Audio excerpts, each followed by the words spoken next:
Can't hear it. You can hear it. You can.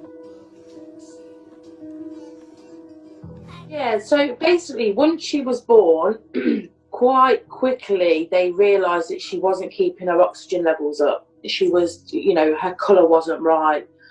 And it wasn't until they went to intubate, so put the tube down the mouth to help with her breathing, that they realised that they couldn't get it down. Her airway was narrow, so her chin was set back, which then pushed her tongue over the top of her airway. The tongue would have covered her airways and she'd have died in her sleep, so we'd have just woke up to her not being alive and would have never been aware of it.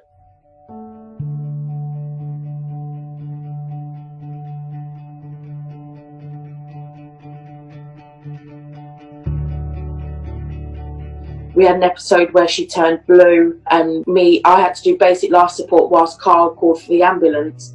And then as I was getting flustered because, you know, my daughter in front of me is turning blue, Kyle then took over and I was speaking to the ambulance. It was one of them moments where pretty much we kind of feel that even to this day. With the tracheostomy being put in place in the end of April, they told us that we wouldn't be leaving the hospital for at least 4 or 5 months, just due to the training that needs to be done to know how to deal with that. So in short, Isla's had to fight for her life 4 times, where it's been not just a little fight for her life, it's been to the point of, and she's managed to pull back through and still be here today.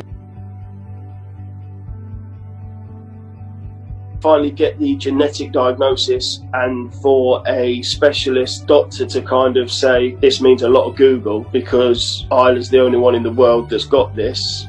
That was, I'll be honest, for me personally, it felt like somebody had just punched me in the stomach, and all I could do at that point was just make a stupid joke, and I just said, at least I've got loads of data on my phone, because at that point I didn't know what to say. I didn't know. It was like my head had just exploded. But I think when we had the appointment come through, I think we were both maybe hopeful that we were going to go in, they were going to say, right, this is what she's got, this is what's going to happen, or this can help, or we can do this, we can do that. There was going to be this big process, and they were all going to be, all our questions were going to be answered. And that just wasn't the case. We left there with more questions than we went in with, and also I think they had more questions because they just didn't know where to send us. So all they did was kind of link us to this mandibular acrodysplasia.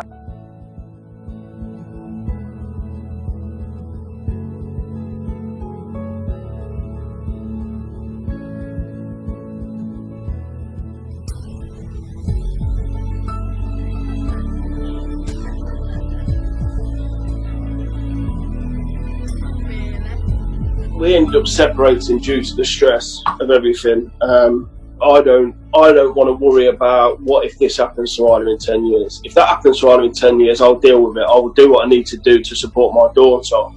As a dad, you know, taking nothing away from anybody, but as a dad, you tend to get no support at all from friends and family. It's always worrying about the children and the mother.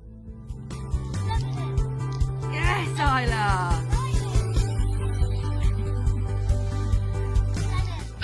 Paige has done a lot to make sure that their communication works.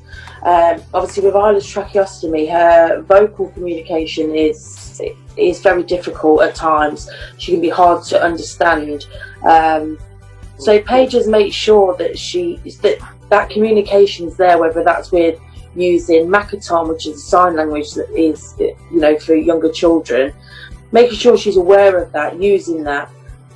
And just building that relationship together so that they can enjoy not necessarily just a vocal conversation, but whether it's through drawing, playing, dancing. Yeah. Isla tries to copy all Paige's gymnastics and things. And for me, I felt that I see now that, you know, before Isla was born, I was becoming I lost my drive in life. I was probably becoming a little bit selfish, you know, not really considering other people. My mum passed away 10 years ago to cancer, so she couldn't be here to pull me out of this rut I was in. And I see Isla as my mum's way of, she sent me Isla to pull me out of the rut and turn me back into the person that she always knew I was, with this drive and this passion to, you know, kind of be successful and do right by my kids. So, you know, I see Isla as she is. Both my kids are my saviours, but Isla saved me again once I started losing my way. So I couldn't be more grateful for them both. They just make us smile. They make us cry and shout as well, but they're such beautiful children, and they genuinely love each other.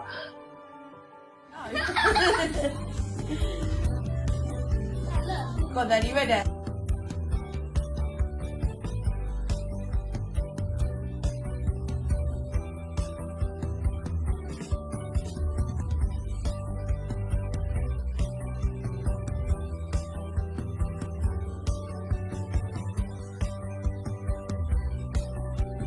Thank you for following Isla's page. Isla, I like your hair.